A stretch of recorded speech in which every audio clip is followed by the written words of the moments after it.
আমাদের এলাকায় সবার সম্মিলিত একটি ঐতিহ্যবাহী কবরস্থান আছে। এলাকার যারা মৃত্যুবরণ করে তাদেরকে সেখানে কবর দেয়া হয়।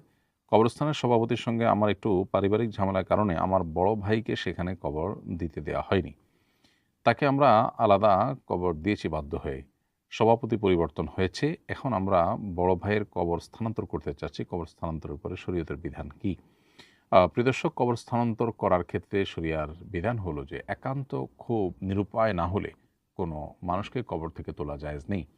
নদী ভাঙনে কবর কাঁচা কবর ভেঙে নদীতে বিলীন হয়ে যাবে, তাহলে সেক্ষেত্রে কবর আপনি স্থানান্তর করতে পারেন। এটা একান্ত নিরুপায়। আর এখন যে পরিস্থিতির কথা বলেছেন যে আপনার ভাই আ অন্য কোথাও কবরস্থ হয়েছেন, তিনি এলাকার সবচেয়ে প্রসিদ্ধ এবং ঐতিহ্যবাহী কবরস্থানে শায়িত হননি। এই অজুহাতে তাকে কবর থেকে তোলার কোনো সুযোগ নেই, কারণ এটা নিরুপায় হওয়া বলে না। ঐতিহ্যবাহী কবরস্থানে দাফন করা এটা শরিয়া সম্মত কোনো প্রয়োজন নয়। ফলে আপনার ভাইকে এই কারণে অন্তত তার কবর থেকে তোলা জায়েজ হবে না। আ মানুষের সব চাওয়া পৃথিবীতে পূরণ হয় না। এটা মেনে নেওয়াটাই হলো বুদ্ধিমানের কাজ। এটা মেনে নিলেই আমাদের কষ্ট দূর হবে, মানসিক প্রশান্তি হবে। আমরা ইনশাআল্লাহ জীবনে অনেক বারাকা খুঁজে পাবো। আল্লাহ আমাদেরকে আল্লাহর ফায়সালাকে মেনে নেওয়ার তৌফিক দান করুন এবং সবর এবং ধৈর্য ধারণ করার তৌফিক দান করুন।